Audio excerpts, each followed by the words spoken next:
Agora com vocês, Cláudio Venâncio no Encontro de Mídias. Falando sobre os importantes nomes do mercado da comunicação.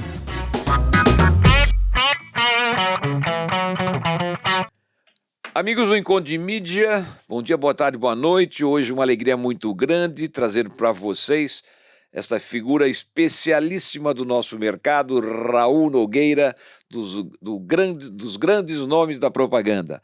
O Raul é um profissional mais talentoso, um dos mais talentosos do nosso negócio, que ao longo da vida sempre esteve envolvido com área específica de mídia. E hoje continua, ele vai nos contar, mas eu gostaria que ele falasse com um pouco mais de detalhe como é que foi a sua trajetória, como é que você começou, o que você fazia e assim por diante. Com vocês, Raul Nogueira. Muito bom, Cláudio, muito obrigado, viu? Uma alegria muito grande estar aqui com você. Esse encontro de mídias é um marco para todos nós, né? Uma recuperação, um reavivamento e um espaço sempre aberto para a mídia brasileira, esse setor tão importante para a nossa comunicação. Eu comecei muito jovem, posso dizer para vocês que tenho uma carteirinha do sindicato que diz lá 1965, portanto é coisa muito antiga. Tinha gente que trabalhava lá na Lintas, sabe? Bem lá no centro da cidade, que eu tive o prazer de conhecer anos atrás. Eu acho que isso é muito importante. Por uma das casualidades da vida, o bigode faz parte dessa história. Porque como eu era muito garoto, tinha uma cara de criança, bastante grande, bastante acentuada, e eu tive que deixar o bigode para reforçar. E isso me seguiu ad eterno, né? Posso dizer que meus filhos não me conhecem sem o bigode. Então, isso é muito importante. E comecei com duas pessoas magníficas. Armandas Ganzella, através da Remimbras. Eu acho que poucos profissionais são tão queridos e tão profissionais e humanos como Armando sempre foi. Outro, Fausto Rodrigues, que também iniciei com ele, foi meu professor, foi o meu gestor, uma pessoa lindíssima, de um coração nobre, e eu acho que isso é muito importante porque marca a vida da gente, e os puxões de orelhas que eu recebi, tanto de um como o outro, marcaram a minha história, não é? Esses são, digamos, lá atrás, o meu início, sempre focado principalmente na área da mídia impressa e, posteriormente, na mídia exterior. E você já começou diretamente com essas duas pessoas, o Armando e o Fausto, que são pessoas importantíssimas do nosso negócio, que foram um dos precursores do nosso negócio, mas sempre eles trabalharam na intermediação entre veículos de comunicação e agências e anunciantes, não é isso? Perfeito. Eu mesmo nunca fui agência. Eu sempre fui, digamos, na área da nossa antiga representação comercial de veículos publicitários, não é isso? E assim foi pelos caminhos que eu fiz. Primeiramente lá com Armando e Fausto na Remimbras, posteriormente com Fausto e Guilherme de Freitas na Citral, onde eu fiquei um período muito grande.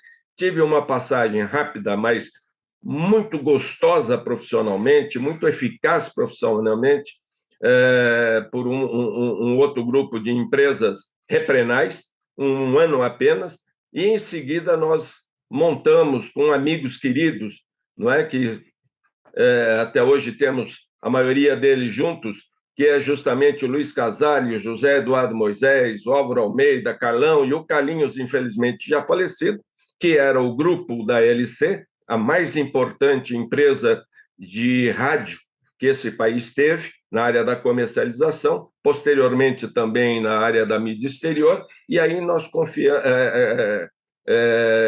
criamos a Contato, hoje Contato Brasil, uma empresa planejadora na área de mídia exterior. A Contato nasceu quando? A Contato é de 1977, portanto está fazendo agora 45 anos, no 1º de outubro. Você está me dando um presente, portanto, nessa entrevista. 1º de outubro nós fazemos 45 anos. Casualmente é a mesma idade da minha filha, mais velha, né? Então eu não perco esse parâmetro nunca. São os caminhos muito grandes, nós fizemos um trabalho intenso na área de jornais. Engraçado que nesse período todo, mesmo eu tendo iniciado, digamos, lá na Remimbras, quase que completamente dentro do campo rádio. Eu nunca tive o paladar, vou dizer desta forma, da comercialização do rádio. Me dei, eu diria bem, gostei muito da área da imprensa, dos jornais, e também da mídia exterior, onde a gente fez aí um caminhar durante todos esses anos. E hoje a Contato especificamente, qual é o coração dela? Qual é o core business que a Contato produz hoje? Hoje ela é uma planejadora na área da mídia exterior, focada na área da mídia exterior em toda a sua gama de produtos, né? Nós vamos do tradicional outdoor, ou de frontlight, ou de backlight, ainda alguns remanescentes, como também toda a linha, seja ela do transporte urbano, seja da área dos abrigos de ônibus ou relógios de rua, seja na área dos LED, porque hoje o crescimento desta área do LED é muito grande. Os painéis eletrônicos, o que nos faz acompanhar muito de perto, principalmente pelo esse relacionamento que você tem, pela velocidade que você tem da transmissão das mensagens, da facilidade das mensagens. Então, isso é muito importante. Nós nos especializamos em planejamento na área da mídia exterior, descentralizamos completamente a produção, né? Podemos produzir hoje telas, ou seja lá o que for, dentro de Manaus, do Recife, de Porto Alegre, ou seja, eliminou-se aquele velho jargão do transporte, do custo do transporte, da inércia e das dificuldades que levavam entre você ter uma criação e você iniciar a produção até essa produção chegar aos veículos de comunicação. Hoje é tudo muito fácil, tudo muito veloz. Então, essa é a nossa visão. Trabalhamos diretamente com geoprocessamento, o que nos dá uma base de informação e de informação para os clientes da maior importância. Ou seja, hoje você tem muito mais tranquilidade em trabalhar com a mídia exterior pela sua localização, pela sua eficiência e pela sua cobertura, toda ela calcada em dados reais. Você é uma das pessoas mais experientes do nosso mercado. Você já está nisso há quase 60 anos e imagino que deve ter vivido histórias interessantíssimas ao longo desse tempo todo. O que você tem para contar para a gente? Bom, é difícil dizer, eu até comentava lá com o Chiquinho, ou o Chico Marim, o nosso diretor de novos negócios, recém-chegado a Contato Brasil, que por 2 vezes eu fui convidado a parar de vender. Eu nunca vi, numa empresa de comercialização de mídia, alguém te pedir para parar de vender menos. Isso aconteceu numa transição, nessa rápida transição pela Reprenas, que era uma empresa que estava, digamos assim, nos seus estertores, mas que eu pude fazer um trabalho de qualidade na área da imprensa e tenho amigos até hoje daquela época, como o Jucá, lá de Cuiabá, meu parceiro emérito, mas como a empresa estava numa transição e ela ainda dependia do escritório de São Paulo, e sim, da matriz, que era no Rio de Janeiro, um dos nossos representados, aliás, até eu diria que o maior deles na época, pediu que eu vendesse menos, porque havia no contrato entre as partes uma multa, e ele queria que isso dissolvesse, diminuísse. E eu fui obrigado a dizer para ele que eu era funcionário da Reprenais e a minha obrigação era vender, e eu ia continuar a fazer isso.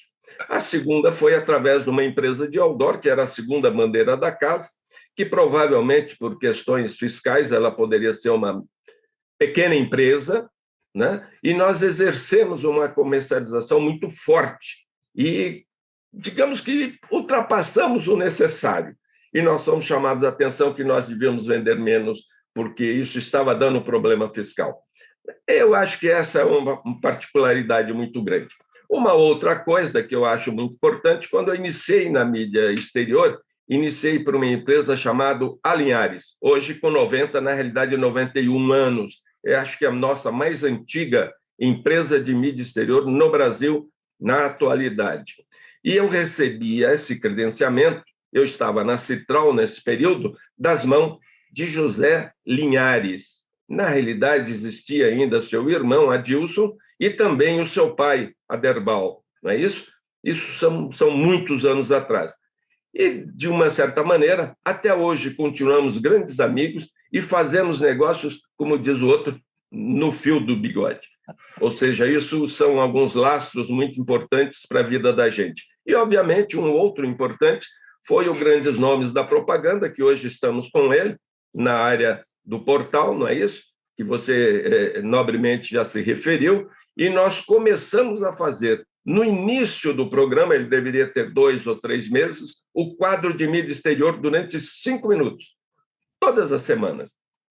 E com o passar do tempo, nós fomos assumindo a responsabilidade, posteriormente fazendo toda a edição do programa e, obviamente, com o tempo, nós compramos os direitos e estamos, o nosso amigo Sérgio Lerrer, sempre muito atencioso e gentil e apoiador, né, de quem nós, fundador do Grandes Nomes da Propaganda. E nós assumimos e demos continuidade até hoje. E, obviamente, há contato nesse período todo das transições, da passagem alguma por rádios, significativamente por jornais, e depois direcionado à mídia exterior. Me permita ainda mais um minutinho falar em jornal, o Tribuna da Bahia, com quem nós tivemos uma relação de muitos e muitos anos, e dois acontecimentos. Quando chegou o assunto, eu marquei com Chico Aguiar, que era o diretor comercial,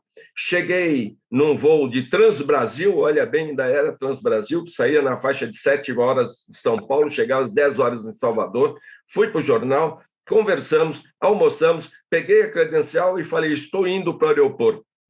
Ele falou, como para o aeroporto? Você vem a Salvador e passa só um dia? Eu falei, não, amanhã eu quero entregar esse credenciamento nas agências de São Paulo. E quando nós encerramos o relacionamento com a Tribuna, agora já somente com Walter Pinheiro, o seu majoritário, não é isso? Ele falou, olha, você vai nos deixar, mas você está incumbido de nos arranjar um representante. Então, isso é coisa muito marcante, muito alegre na carreira da gente. Bela trajetória, hein, Raul? Muita vivência, muita experiência, vários meios de comunicação que passaram pela tua mão na comercialização, várias experiências, coisas muito ricas. Com tudo isso, nós que somos dois burros velhos da propaganda, como é que você enxerga os próximos anos com a chegada do digital invadindo as nossas vidas? Bom, primeiro, o mais importante é ter amigos como você, né? Que a gente se conheceu, tantos outros também, lá atrás, e mantemos o relacionamento realmente de amigos, ou seja, de pessoas que se gostam, que convivem e que falam a respeito do meio com muito amor. Eu diria o seguinte, nós estamos na transição, mas a transição é uma constante na nossa vida. Não podemos esquecer, um dia diferente do outro. Isso é constante, né? Foi assim no passado, será assim no futuro. Quando nós falamos da digitalização, ela acelerou tudo e todos pensam de forma digital. Não necessariamente agem, mas pensam de forma digital. Então, nós temos que estar preparados cada vez mais. Nós que estamos hoje com planejamento de mídia exterior, nós tanto trabalhamos com o nosso tradicional e valioso outdoor, ainda no sistema de papel, como nós entramos justamente nessa área digital dos painéis luminosos ou painéis de LED, como queira, onde tudo você pode fazer em instantes, seja ele a distância que for. Um outro fator importante é também a produção, que eu comentei logo mais. Antes, para você ter que fazer toda a impressão em São Paulo, para você exportar, seja ela em papel ou lona. Imagine você despachar lonas hoje para o país inteiro, no custo de transporte. Hoje você faz tudo digital, porque o Magenta aqui em São Paulo é o mesmo Magenta do interior do Pará. Não tem dificuldade, não tem diferença. Então, tudo isso é ágil. Por um outro lado, nós não podemos esquecer que, quando nasceu a televisão, dizia que ia matar o rádio. Quando a televisão chegou a cores, dizia que ia matar o preto e branco. Os filmes em preto e branco, tão clássicos, né? E assim você foi sucessivamente. Quem passou por telex E chega no momento de hoje que você tem tudo no celular, que aqui você tem muito mais potência do que teve o computador da nave Apollo quando desceu na Lua, você vê que as coisas estão sendo ágeis, cada vez mais velozes. O nosso único problema é saber se nós conseguimos acompanhar essa velocidade, se nós conseguimos acompanhar esse raciocínio. Porque o fundo da comunicação não está só na velocidade, ela está na criatividade, está no planejamento, está na execução, está na qualidade do que você vai falar. Hoje você vê aí, fala-se tanto de influencers. Gente, isso se fazia na televisão lá atrás. Idalina de Oliveira, se nos ouvisse, ia dizer isso. Ela fazia isso lá atrás, na década de 50. Isso acontecia na Tupi quando saiu para a televisão em 53, 52, 53. Quer dizer, nós não criamos nada. Vamos ao velho guerreiro. Nada se cria. Tudo se copia. Na realidade, você dá um embelezamento diferenciado, você dá um acabamento diferenciado. Mas a base que é a informação, a base que é justamente a divulgação, a promoção, isso não vai mudar. Nós simplesmente temos que nos aparelhar. Eita, Raul, você que vive perguntando as coisas para as pessoas mais importantes da propaganda, hoje destramelou e contou um pouco da sua trajetória, da tua vida, dos teus negócios. Foi uma coisa muito gostosa conversar com você durante esses 15 minutos. Quero te agradecer do fundo do coração, esse velho companheiro de tantos anos, e desejar muito sucesso para Contato, que vocês continuem crescendo, que vocês continuem colocando os pés no analógico, no digital, que vocês sejam cada vez mais fortes. Cláudio, muito obrigado, eu que agradeço, você é sempre carinhoso e cuidadoso comigo, não é? E volto a dizer, fico muito feliz de estar participando aqui com você do Encontro de Mídias, que volto a frisar, é o nosso mais importante relacionamento nesta área da comunicação aqui no nosso Brasil. Parabéns para você, muito obrigado de lembrar aqui desse teu amigo e estamos sempre às ordens. E como eu costumo terminar, até a próxima. Falou, Raul, muito obrigado, você foi 10, viu? Amigos do Encontro de Mídia, até a próxima. Tchau, Raul, tchau, pessoal. Tchau, pessoal, tudo de bom. Felicidades. Uma produção Compasso Colab.